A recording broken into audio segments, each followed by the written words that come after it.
Attention! The National Weather Service has issued a hurricane warning for the entirety of the National Hockey League. Please stay tuned for further information from the Storm Cellar.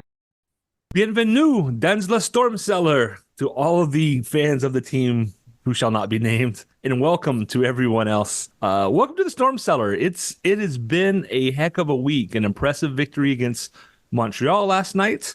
Not the best game I've ever seen, but not terrible. Both teams kind of played And today I get to watch my beloved NC State Wolfpack take on a potential juggernaut, right, in Duke, who they beat a week or so ago. And it's house money, Ray. People keep, you asked me, are you nervous? My, family everyone is UNC fan, but me, you got to play Duke now. Yeah, so what? They were not expected to win the ACC tournament. They were not expected to make the NCAAs.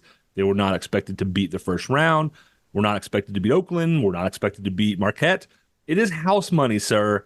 Whatever happens today, very proud of our DJs. Like both of us, the whole team has been up and just killing it. I mean, those guys are playing with a lot of confidence.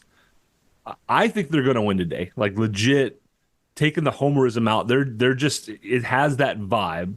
Can they win the whole thing? I don't know. But today against an opponent they know they can beat in Duke, yeah, Duke's going to want some revenge game. But I don't know. Duke feels a little off to me. Duke's, it's not the Duke of 4 or 5 years ago with Coach K with the swagger and all, right? They're a little, the shine has come off. So how are you as a fellow Duke hater? How are you today? Yeah, you know what? I'm great. And this is a question. You've lived there, you grew up in it, and I need to know. Normally, this is the simple question. Is the enemy of my enemy my friend in these situations? Will you have heel fans join, yes. or would heel fans normally join you? I think one thing that could be stated without question that State and UNC have in common is the severe hatred of Duke. That's fair to say. 100%. It's when I was younger and I was still, so I've said before, my brother went to UNC, my sister-in-law went to UNC. I was expected to go on UNC, did not want to go to UNC. And I didn't want to be cast as well, your brother did this at UNC. Well, your brother did that at UNC. Your sister-in-law did this. You know what I mean? Yeah. I need to be my own person, right? Yeah. And one of the ways to do that was to go to NC State and just make everybody mad for a while. And even today, even last night, my dad is like, it's weird not having anybody to pull for in the tournament. And I'm like, I'm right here. What the heck? Yeah, I'm right here. Yeah. Like, hello, you had 2 kids. One of which went to each school. Like, give me some credit, right? Yeah. But as a kid, I think NC State UNC was the big rivalry. And I'm talking 80s, right? UNC championship. NC State's like, yeah, we can do that too. In football, they've gone back and forth. Like NC State's had the advantage for the last decade or so. But then, it's Tobacco Road. So as Duke really rose to prominence and they became UNC, Duke became the 2 power schools, and NC State was languishing in a distant third. Yeah. I think those 2 fan bases are bigger rivals, at least in basketball. Right. Duke was so bad in football for decades that, NC State, UNC in football is probably still the bigger rivalry. Sure. But I definitely feel like UNC and Duke fans will pull for State against the other one because they just, I think I was listening. Somebody on Twitter the other day said something about, we're not cheering for UNC. We're cheering for the ACC. We still hate Carolina. And I was like, yeah, that's kind of how I'm feeling. But right. I'm old enough now. It's more of a friendly rivalry. I don't get all upset about it like I did maybe when I was actually attending university down there. Sure. So, but yeah, I think today you will see more UNC fans pull for State than Duke. Yeah. Assuming any of them pull for Duke. You know what I mean? I can't imagine. They might be like, I hope you both lose and a meteor hits the place, or they pull for NC State. But I don't really see any UNC fans probably pulling for Duke. That's just, it's in their DNA. They just can't be done. What I wonder is the other question is, do they even watch the game? Do they even care? Based on what your dad said, it's hard not to pull for anyone. There's Yeah. no one to cheer for anymore. And it's like, is it like that? That's a tough one. I would say you'll get a lot of fans watching anyway because Sure. they're basketball fans, right? They're UNC fans, but they're basketball fans. Yeah. It's important. It's still like, it would be like when the team that shall not be named goes to the Stanley Cup Finals and get whooped on. It's the Yeah. Stanley Cup Finals, but you were watching because you were hoping they were going to get destroyed, right? Yeah. Right. So I mean, there's fun in that. So yeah, I think But your I have casual fans are not Schadenfreude going for to them. watch. What's that? Yeah, But I have Schadenfreude for them. So it's like it's serious issues with yeah, that. but that's pretty common though. But yeah, your casual fans are going to your basketball fans were going to watch today, Yeah. right? Because they're gonna watch the non-ACC games too. It's the Hurricanes. I think do a good job of trying to play to all the schools in the area, and not just the Yeah. big three. I think they do a pretty good job of trying to represent everybody. If you listen to the crowd and they Yeah. flash up a score, there's a lot of state fans in that building, right? For sure. You know what? That was the other thing that I was wondering is we'd have to get an official on this to ask them the question directly. Do the Hurricanes, you think, are they asked to shy away from possibly from selecting a favorite on Tobacco Road because you don't want to besmirch 2/3 of the fans? I think that they probably do a little bit of that. I don't think they shy away so much as they try and just make sure it stays kind of in balance. Right. Like a lot of the guys seem to have taken to NC State. Like they go to state games, like you can find players at state football and in basketball games and things.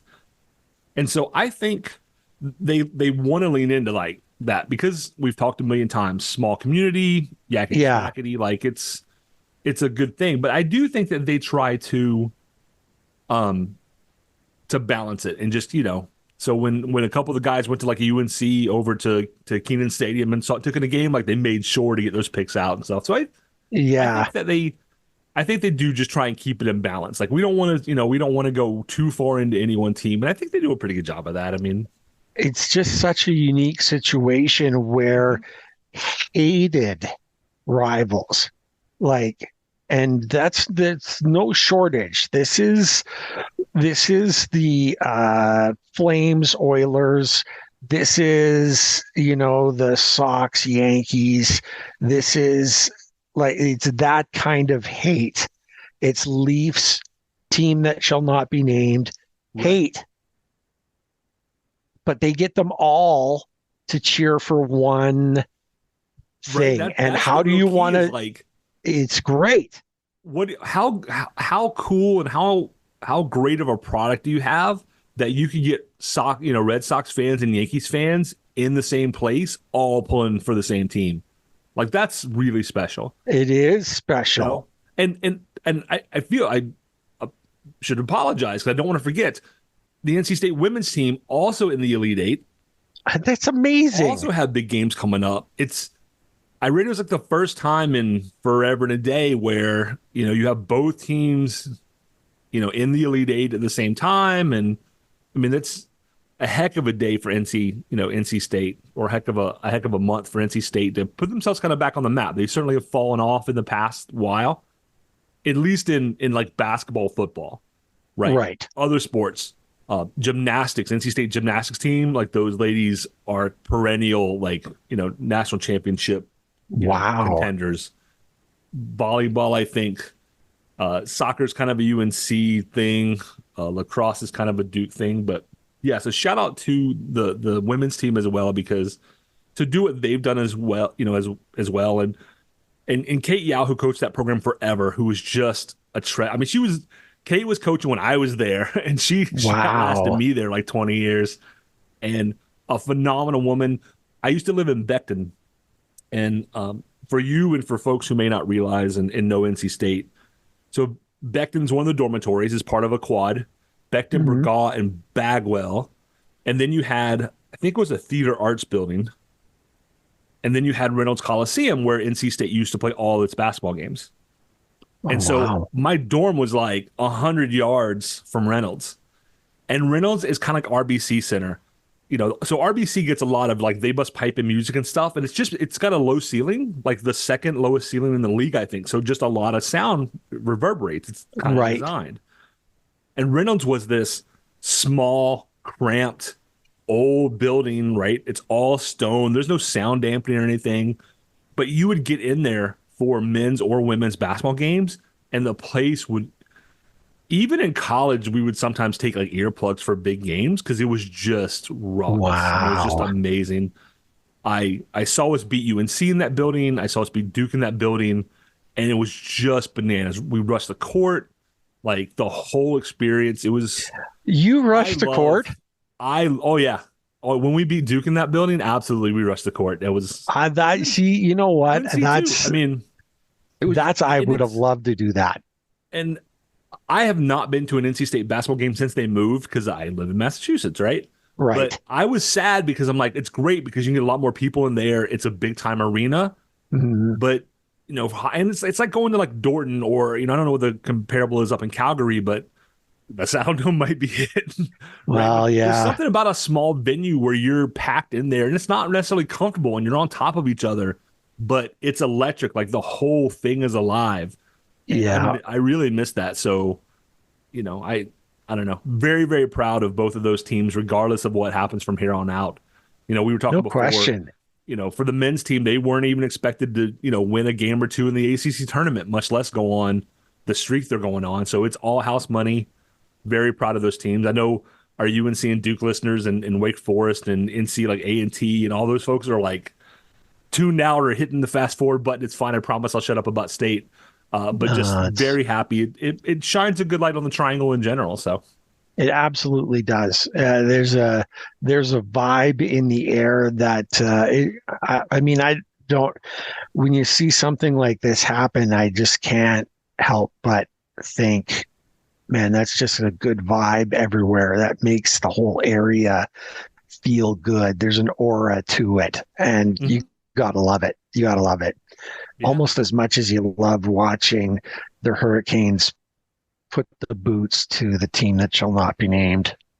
And like we said, I kind of opened with like it wasn't like the best game I've ever seen. But No, in no time did I think they were going to lose. So, and I mean, just a tremendous schedule, right? They played, and I don't have the numbers in front of me. They played almost every other day for yeah, a month. it Like felt the last long like break every was other day. weeks and weeks ago. Yeah, Yeah, well, they played 15 games in the month of March. right. That is every other day, and some of the way it was set up, I could almost understand if you're playing every other day, just lay it out that way. But no, there were sections where they're playing 4 games in like 6 days Yeah, or there were 3 7 days. back-to-backs, I think. It was crazy, and we're coming up on another back to back coming up this week. It's scheduling is rough, but we've seen our way through it with not just only the additions but the return of great goaltending, and it's coming up to borrow a Simpsonism. Everything's coming up Millhouse. You know what I'm saying? Like, it's just great. Clinched a playoff spot this week. Yep. 6 straight years under RBA, 6 straight playoff spots with 4 straight division titles. Correct. And that looks like that might not be the case as of right now. But yeah, the Rangers things are on change. a heater. Fine. Let them get hot now and cool off in 3 weeks. Great. Yeah. You know what I mean? Like, it's there were games that they managed to pull out that we kind of thought, hey, here's we're going to gain a couple, a couple of points here, and then the Rangers, pull things out. They're playing great hockey right now. This playoff. But my question, I guess, out of all of this, I'm jumping all over the place. The question that jumps out of my mind is how many metropolitan teams are actually going to be in the playoffs when you look at last night and Chicago putting the boots to Philly. Yeah, who lost their number 3 seed last night, at least temporarily. Yes. And yeah. Washington has a game in hand. So that things are changing. There's something in the air. Let's say that. Play Philly for the first time ever in the playoffs. I was looking forward to it, and now I don't see how they can pull it off. Yeah, we still could, but it's like Tortorella said last night. It's like maybe this is what we needed. We needed to hit rock bottom. Like this is now. I've always said you never challenge worst because things can always be worse. Right? But losing 5-1 in Philly to Chicago, that does not bode well for their home stretch. They are fading fast. And Washington still doing their thing. You know what I mean? Like they're still they've turned their season around. Look, they have 2 games in hand. They're tied in points with Philly. They have 2 games in hand. Yeah. So it's not even a race in my mind at this point between the Caps and the Flyers. It's between the Flyers and the Wings. Because if the Wings win, they have a game in hand. If they win it, then they're tied up with Philly. Philly could miss the playoffs. And if they don't, honestly, the Red Wings shouldn't miss the playoffs either because they were in it and then just completely tanked. It's oh my gosh. Which one of those teams doesn't want? Well, you got to wonder what's going on. I mean, now players don't get played for the playoffs, like contracts. The whole shebang is designed. You get played through the season. Right? Yeah, the playoffs are for playing for glory. I don't know, man. I mean, it's a conspiracy theory. Maybe those guys are just tired. They're like, we're not going deep. Like, did you have either Philly or Detroit in the playoffs at the start of the season? Did you think they'd be in? The Red Wings, maybe. The Flyers, absolutely not. So, yeah, I mean, it's kind of, it's like the NC State thing, right? It's kind of house money. Yeah. The Wings, I said, okay, those guys looked good enough last year. I could see them pulling it together. Yeah. Philadelphia, I thought, would be near the bottom of the Metro. I did not see Philly doing their best. So maybe they are really now showing their true colors, for a lack of better terms. Mm-hmm. But I mean, what was Torts doing sitting? I definitely would have had the Devils, Islanders, and Penguins above the Flyers. Yeah. And that just leaves the Jackets. What was Torts doing sitting Couturier? I mean, they won. At least they won. I know they won the first game. They did. They lost the second one, though. It was like, it's weird. There was something there, right? Like, yeah, it's. I don't know. It was just strange. An enigma to me. I mean, for the most part, I don't like it. He was one of the early people who played the closer to the style of hockey we're playing now. Yeah. And now he's gone back to like the slow it down trap pylon game, and I don't know. Torts is a weird one to me. I can't figure the guy out. Yeah, it's gonna be. We've got a week and a half left now. 15 days, 2 weeks, I guess. It's like 2 weeks, yeah. 2 weeks of hockey remaining. We've got 7 games left, and it's pretty darn soft. As far as opponents and so forth.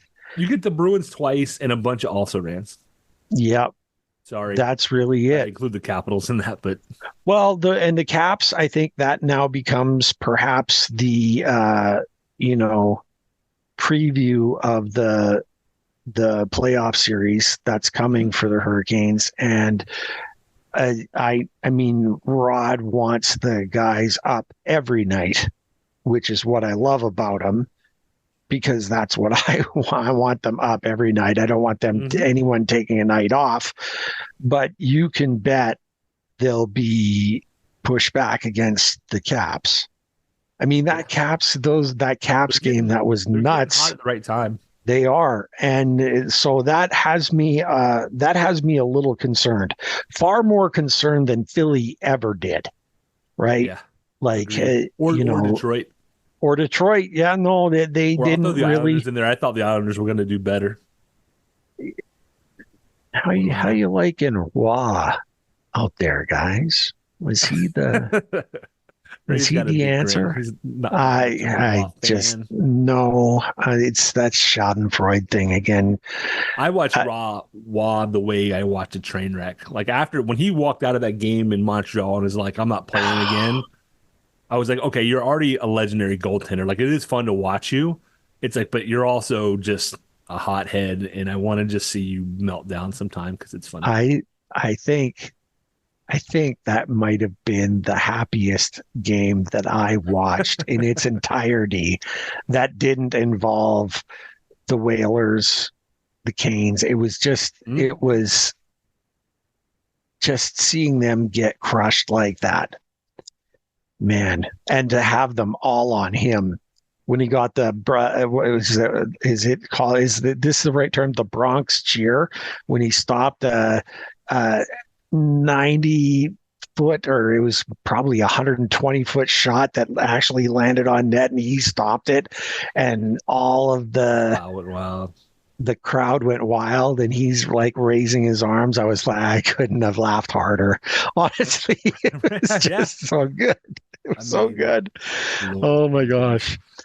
Just since we're talking playoffs, let's look at the West real quick, and then we'll circle back around to a couple of Kane specific stats. But Stars, Avalanche, Canucks have locked it up in the West. Yep. Winnipeg is safe. They're in. Edmonton is safe. They're in. Which leaves you with Knights, Preds, and Kings. The Blues are back 8 points, and they give up a game. I don't see the Blues have any chance of making it at this point. So I think, with the exception of Flyers, Red Wings, I think your playoffs are kind of set, right?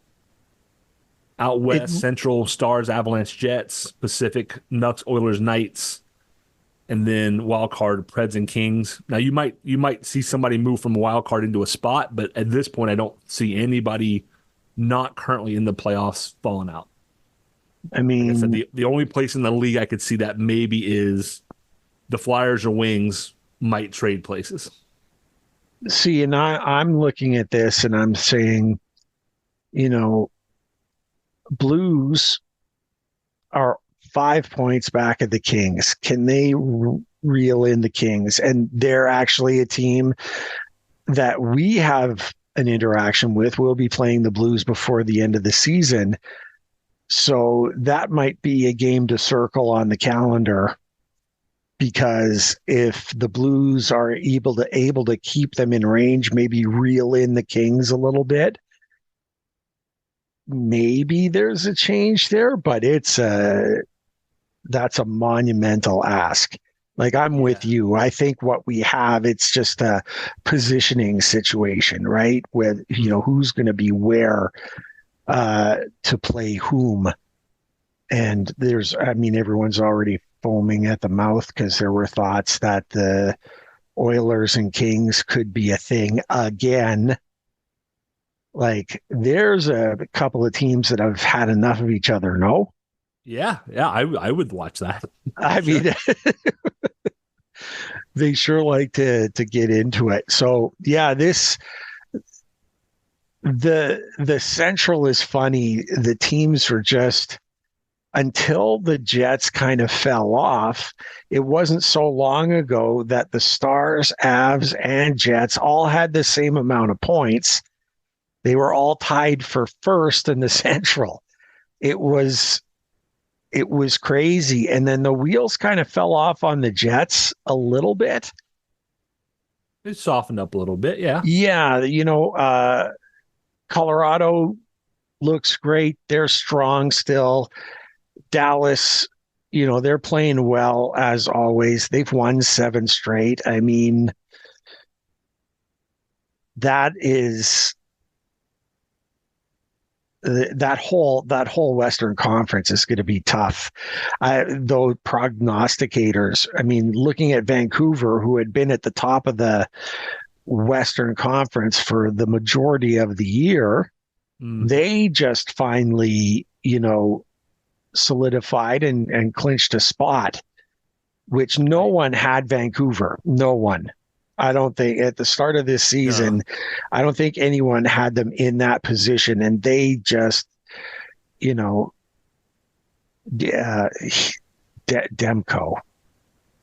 their goaltender was the answer. He just so strong, and you get great performances all around. Vancouver's wheels kind of fell off when they added Lindholm.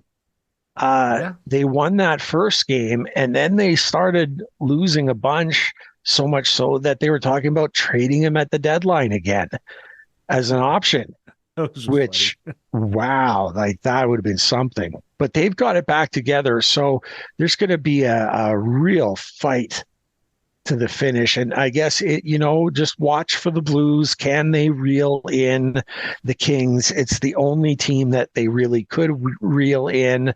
The Predators have been lights out, playing great. They're going to be a tough out no matter who faces. I mean, look, every team is really a tough out.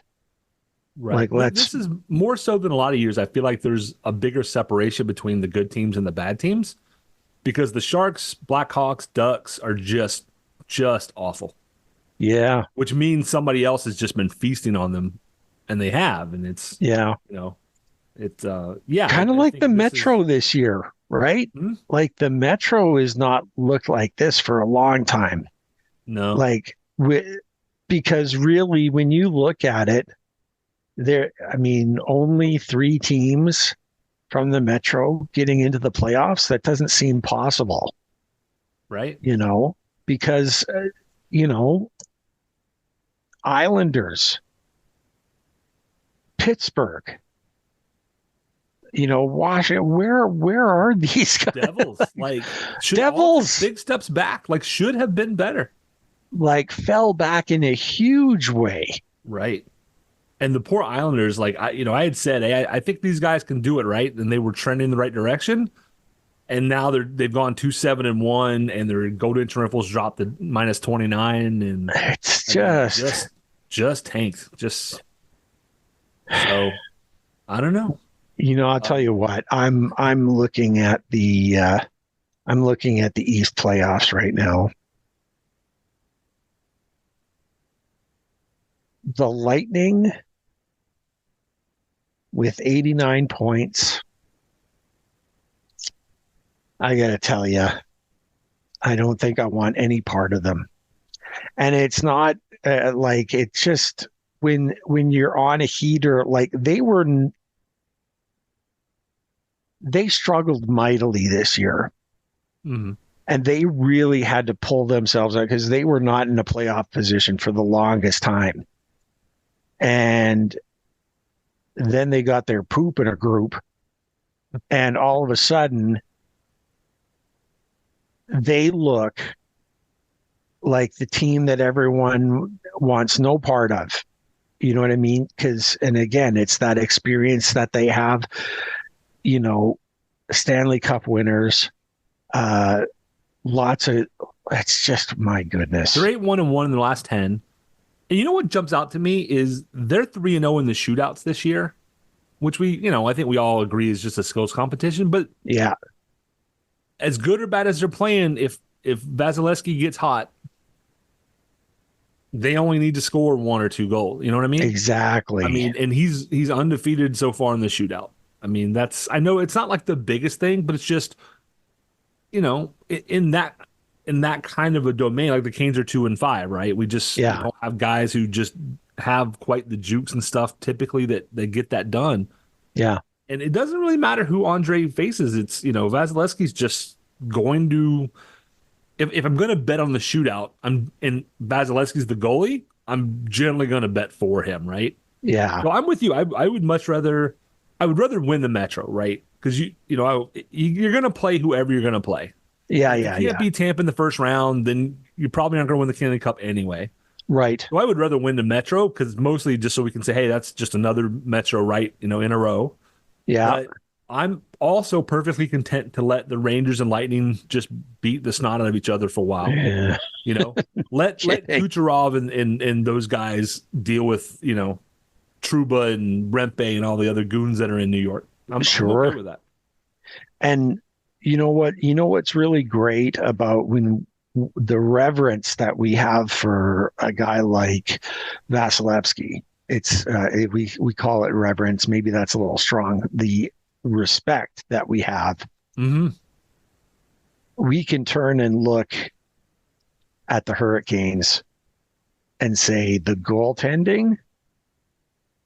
You got one guy. We've got two. Right. We've got two, and I mean they showed it this week. Now against lesser teams, I would say, but back-to-back shutouts is impressive. Freddie, it is. Freddie is undefeated since his return. Isn't that amazing? It's like his save percentage is 956 or something like that. It's out of this world. Right. What you can't really ask more of him. He is back doing the things that we all knew. It was funny earlier this season with his injuries and sickness and all of the rest of it. It was like a lot of people had shoved all in on Kochetkov, which was fine. But you and I both didn't want to rush him back and didn't want him actually in the net if it was going to threaten his health. Right. I didn't think he was coming back this year. I just did not believe it. And now, I mean, I'm glad that I'm not the doctor at all, because he was taken good care of. He's in a good spot. And now it's just the goaltending. And if you had a choice, I'm going to throw this at you right now. If you had a choice to pick, who do you want in opening night of the playoffs? Andersen. And for two reasons. No disrespect to Pyotr Kochetkov. He was played phenomenally and has saved his season in a way that's just So through December 31st, he had at December 31st he had a 900 save percentage and a 261 goals against. Yeah, but 2 weeks prior he was at like 870. I mean, we're not talking good numbers here, right? We're talking like this is pretty ugly, and he has gone on to. And let me pull it up real quick. January 1st. Since January 1st, Kochetkov has had a 921 and a 215. Right? He's just better. But Andersen's got a 957 and a 1.14. So Andersen has been the better of the two. As good as Pyotr is playing, and we're going to talk a little more about Pyotr specifically in a minute. But Andersen, I tried to step back and say, if I'm Andersen, what am I looking at? He wasn't injured, right? It was a medical condition. Right. So we're not worried about like, okay, he's having to rehab something that we now need to worry about, right? We're not having to worry about a hamstring or a thigh or whatever that might be injured. Blood clot thing. So knock on wood, if he makes it for the next 2 months without blood clots, it's not an injury thing. Yeah. Which basically gave him a whole extra like 6 months to just rest, which at his age helps. Is probably more beneficial than we realized. Yeah. And he's been on a tear. I mean, so Kochetkov's got himself up to a 911 save percentage. His goals against is down to 238. We often say, if you can't score 3 goals, you probably don't deserve to win. And Kochetkov gives you a chance to win every night. Andersen, for the year, has gotten up to a 930, and his goals against is down to a 188, which is almost as good as Spencer Martin, who's gone 4-0 with her. Yeah. I mean, that's so impressive. I would go with Andersen in part because of the rest and the experience, right? He's older, Kochetkov could still win a Calder. He's played 70 games, and he's still considered a rookie. Yeah.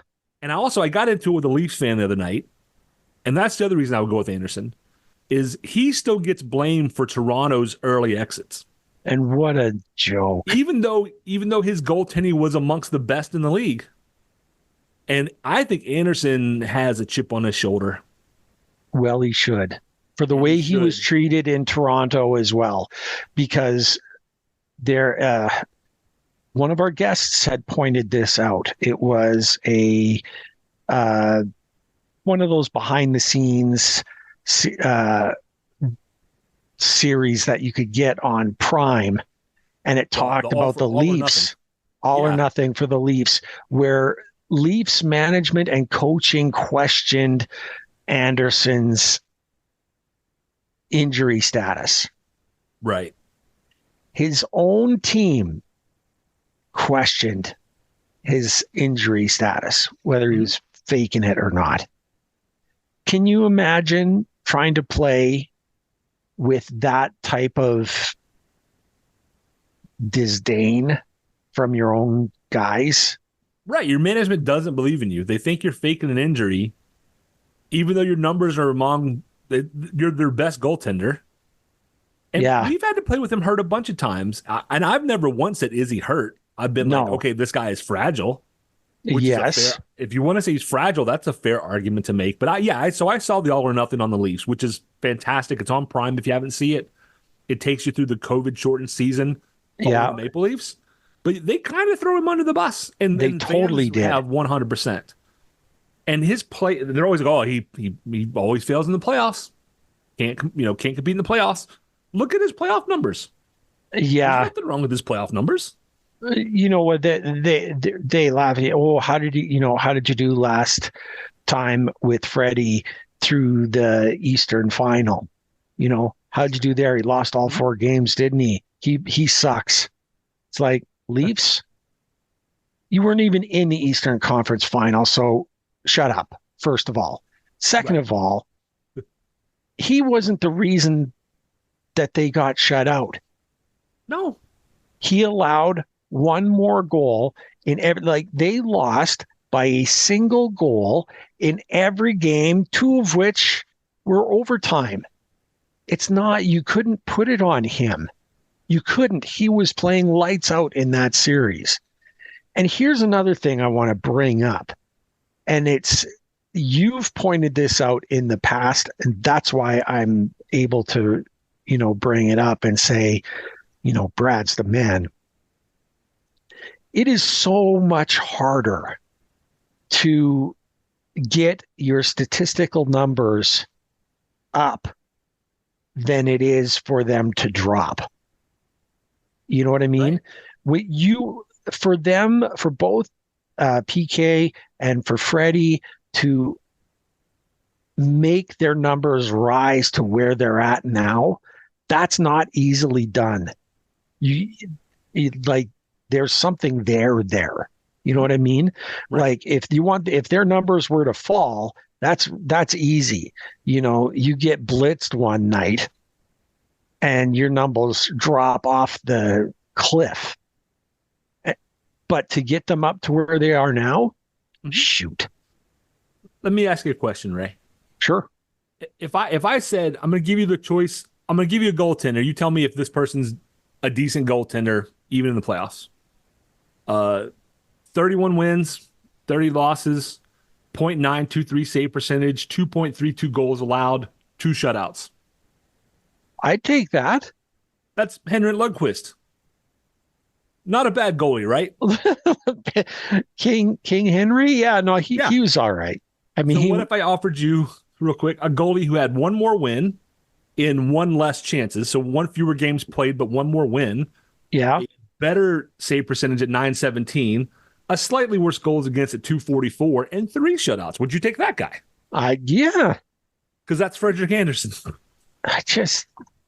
Frederik Andersen is by save percentage the 6th best goalie since 2013, above Pekka Rinne, Lundqvist, Corey Crawford, Ben Bishop, Sergei Bobrovsky, Grubauer, Varlamov, Quick, Bennington, Hellebuck. Are these big names for anybody? Is he's Yeah. better than all of them in the playoffs? Isn't that amazing? And Wow. what's the other stat that I saw where in comparison to points percentage, Freddie is like number 3 in the league all time in points percentage for goaltenders, Yeah.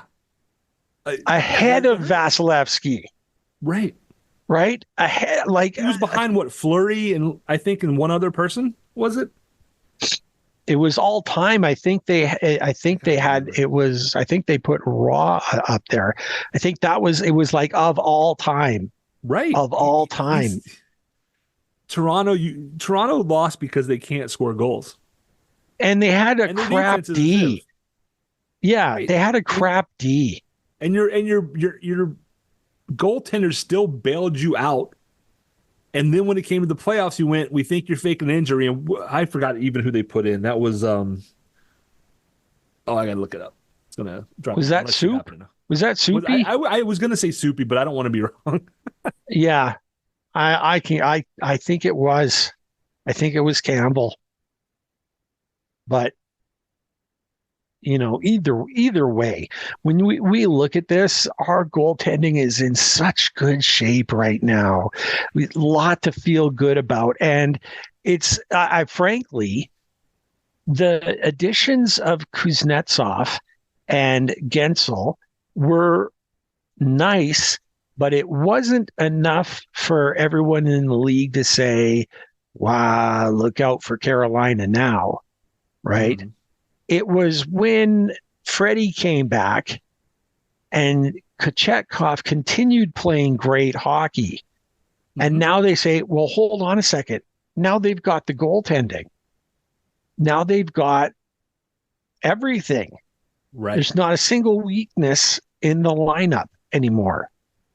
No, this is not even weakness, just where you could put a shadow of doubt, right? It's just a little inkling that maybe it's not as good as we think. Freddie's just amazing. And I start with him too, with no disrespect to Kochetkov. I tease a lot. Anyone who listens to the program knows. I want him to hold on to his stick.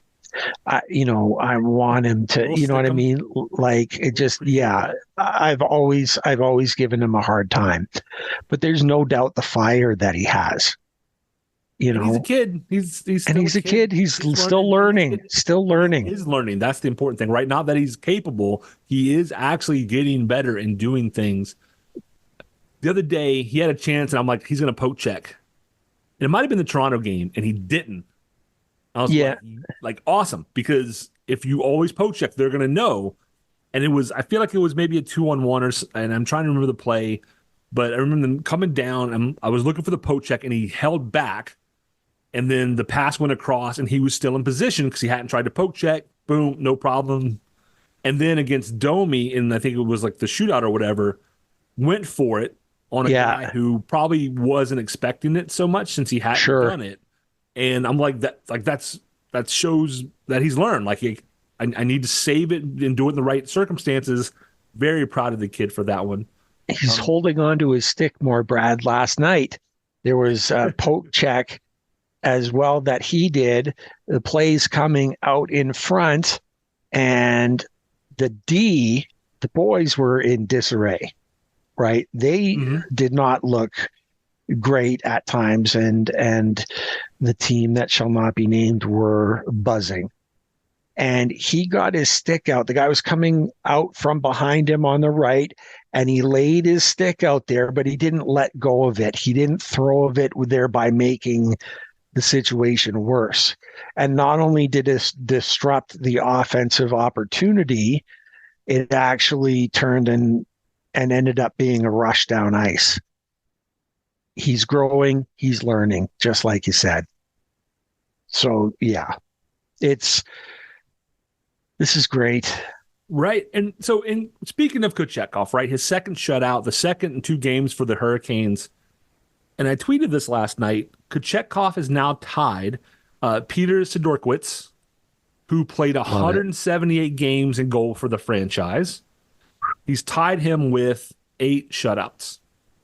The difference being Kochetkov has played in only 70 games and has only started like 63. So coming in relief, you probably gave up some goals already, right? Unless there's an injury. Yeah. So Yep. those really don't count. I think I put it at 70. So in 100 fewer games, he's tied for 7th in shutouts, which sounds pretty incredible. Mm-hmm.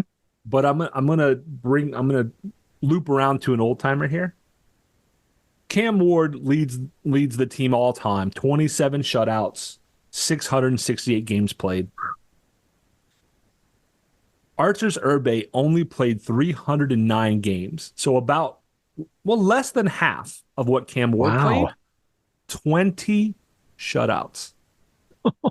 And Piotr, if you extrapolate it out, so at 210 games, if he continues, he might be at 24.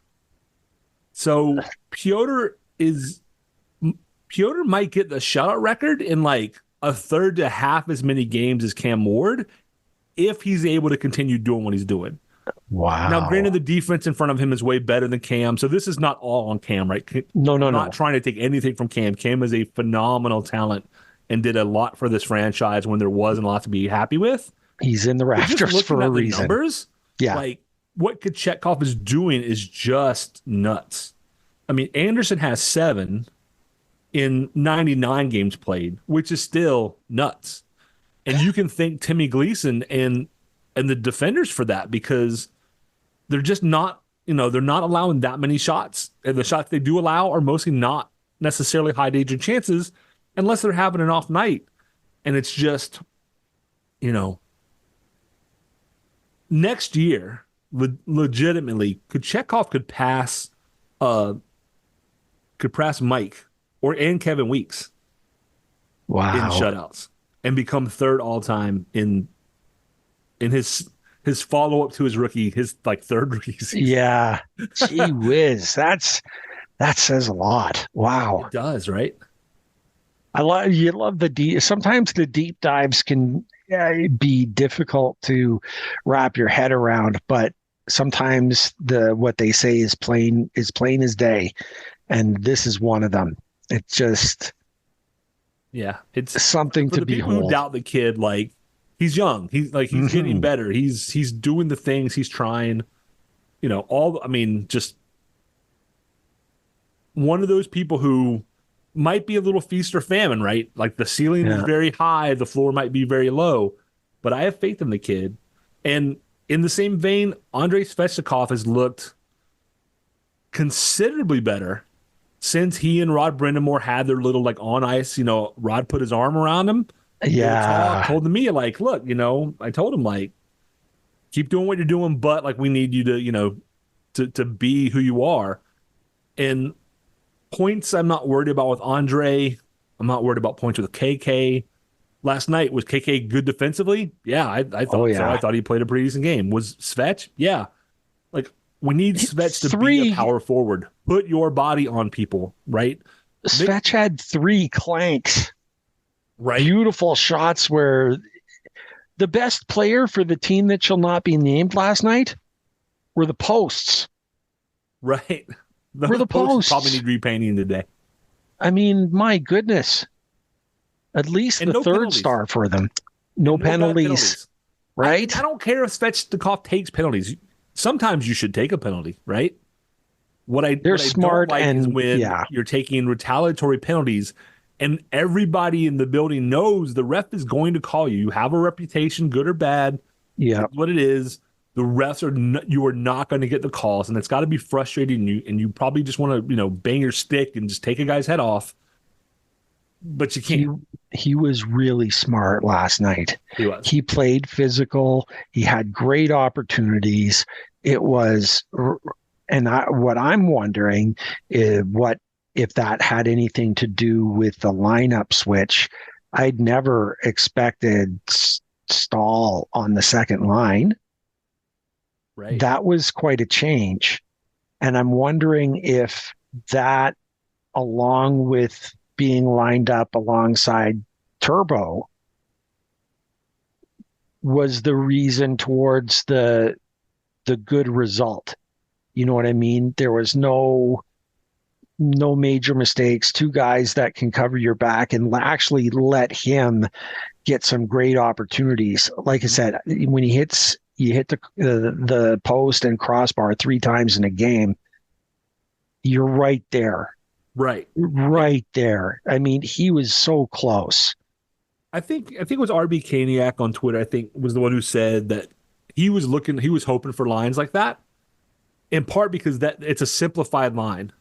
Right? Yeah. Because Kuznetsov and Natchez can do things. Svech is an elite player, but that's not his game. His game is more direct.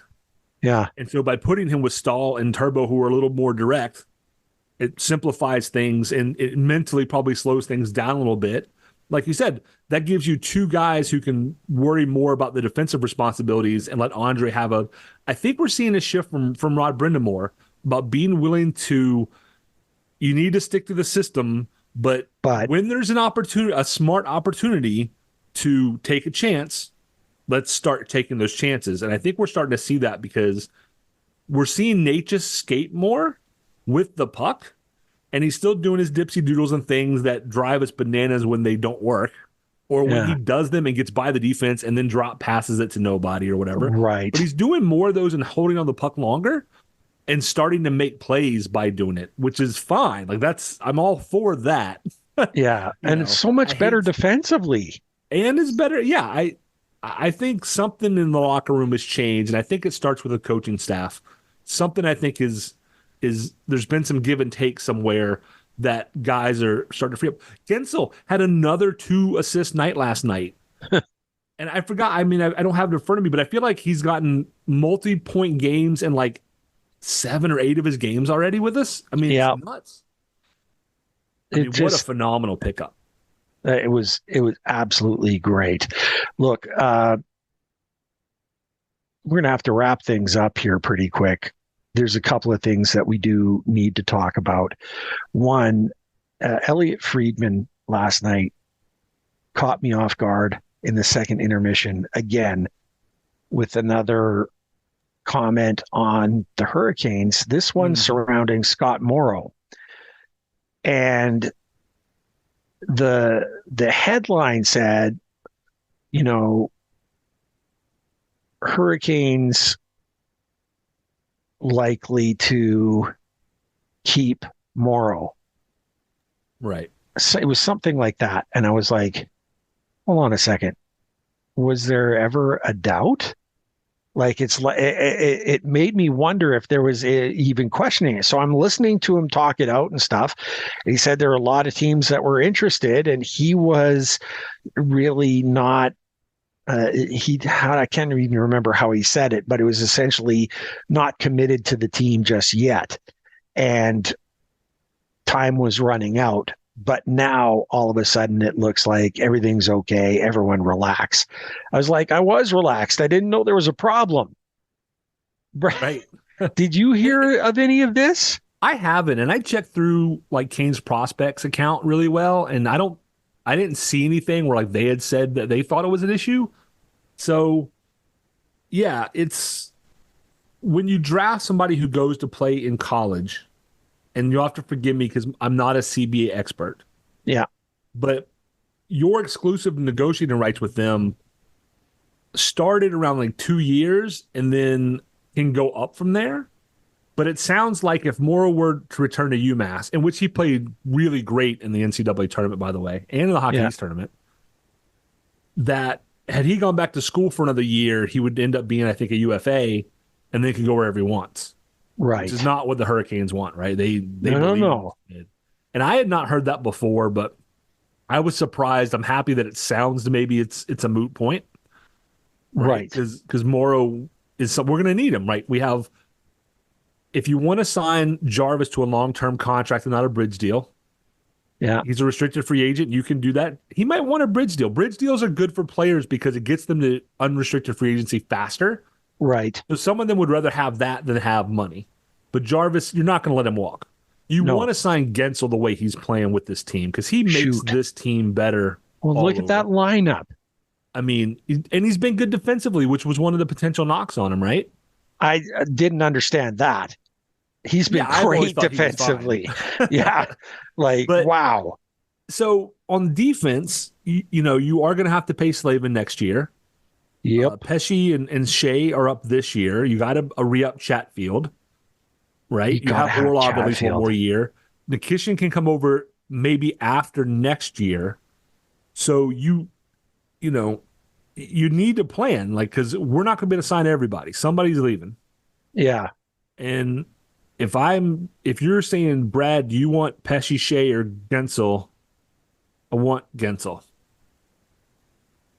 I Yeah. mean, I you know he's so good and he makes his line mate so much better that I feel like Orlov and Chatfield can step into the second pairing role. I've been saying Hmm. forever I see them as our second pairing because they're much more consistent than Shea Pesci. And then you find a new third pairing. And if you have Scott Morrow waiting in the wings, that's half of your third pairing.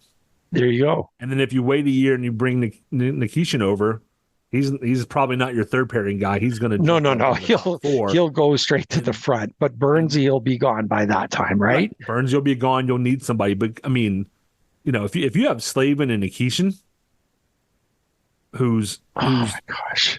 he's both good defensively and offensively, and will absolutely drop the hammer on anybody in his way. You know what? He is Cale McCarr with size. I forgot who said that, but somebody was trying to find a comparison. Maybe it was Aaron Manning Wright, and I said, yeah, it's like a McCarr that hits people, and they're like, yeah, Yeah. that's exactly what he can be, and I'm like, that's just deadly.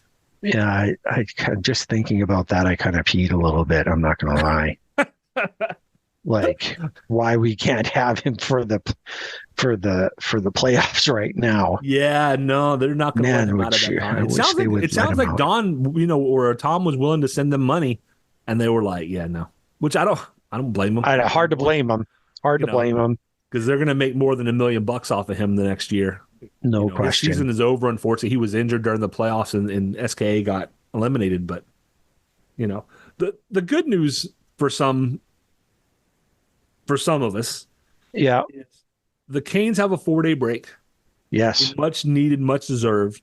Shoot. Downside is you come back to back right away. Bruins, Capitals, and then next Sunday when we record, it's the Blue Jackets. Yeah. But then you have a little pace, right? Things slow down. Those last 4 games take up 9 days, it looks like. So, we have the one back to back, and then you're done with back to backs. Then you actually have a few days, but between games a little bit. And a Things slow much down. softer schedule Much because, softer again, schedule. If you're not going Chicago's to win in the there. Metro, if we can't catch the Rangers, fine. I'm not too worried about it. Yeah. Just it's the time of year. Get everybody to the playoffs healthy. Yep. And go from there. Before we wrap, though, I do real quick want to give a shout out to Jonathan Quick, Man, that guy can formerly play. and known as the King, Los Angeles Kings goalie, 3-time Stanley Cup champion. He's playing with the Rangers.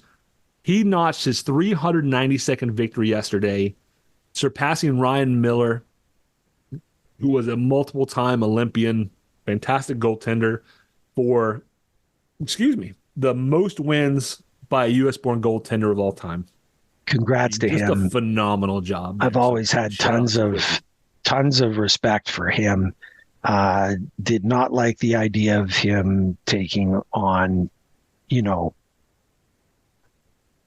really anyone. If he was playing against us the whole time, that was reason for alarm. He, carried those Kings teams at times. Yeah.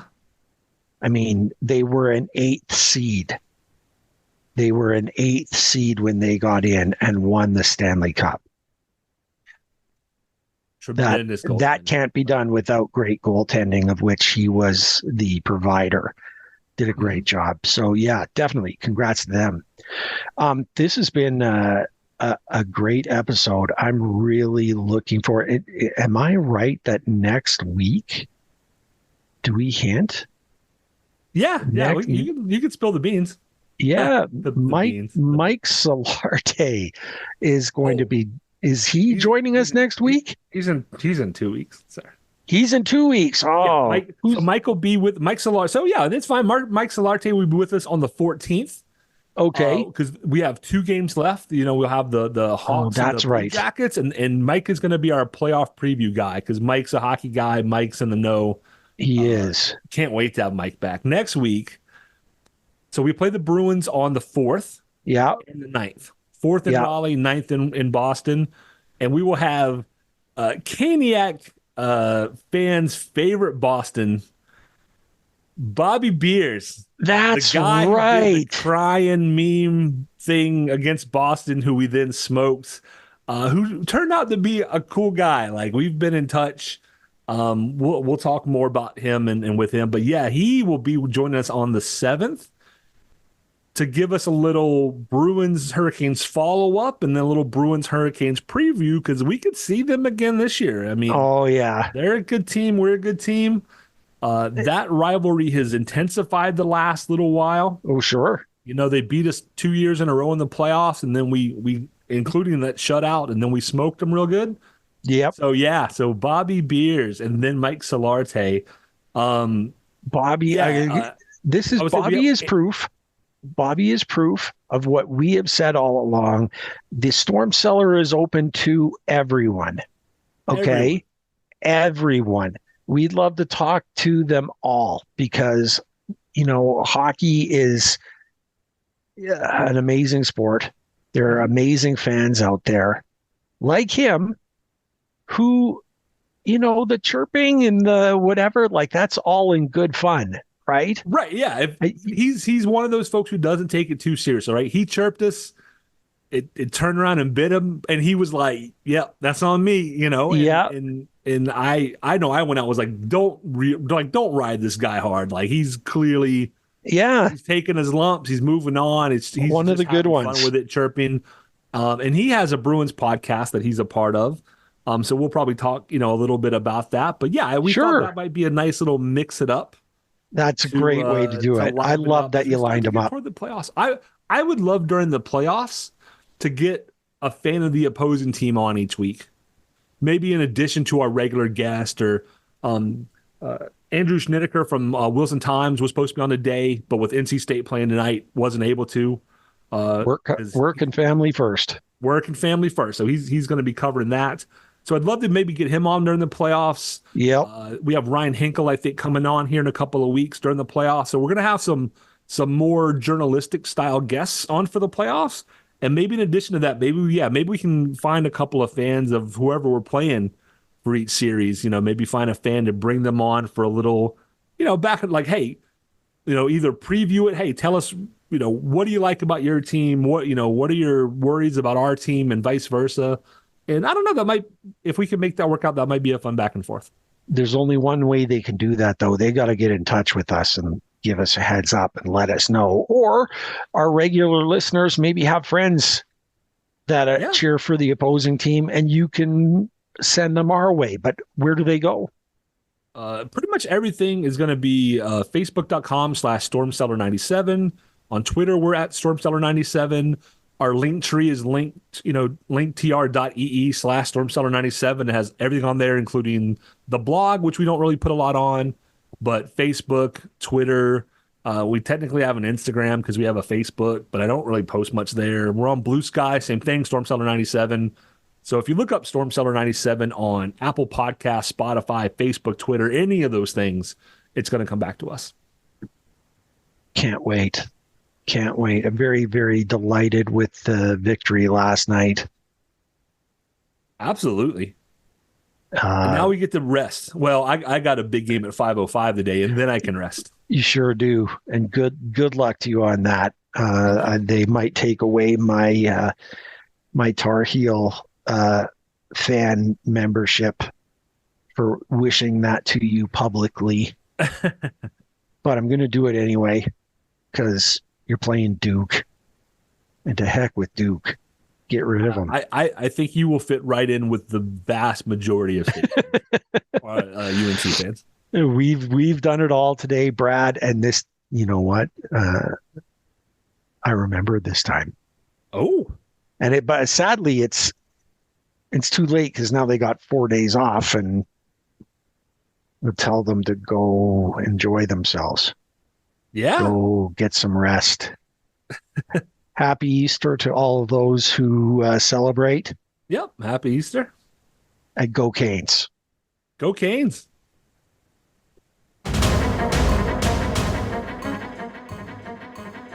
Thank you everyone for tuning in. Ray and I greatly appreciate your support in helping us produce an informative and fun podcast. As always, we'd like to say that we believe hockey is for everyone. Whether you're a Caniac or a bunch of jerks, doesn't matter, as we're just a couple of jerks anyway. We would love to hear your questions, comments, and suggestions. We will do our best to answer anything hockey related. You can reach us via email at stormcellar97@gmail.com. On Twitter, we are at stormcellar97, and on Facebook at facebook.com/stormcellar97.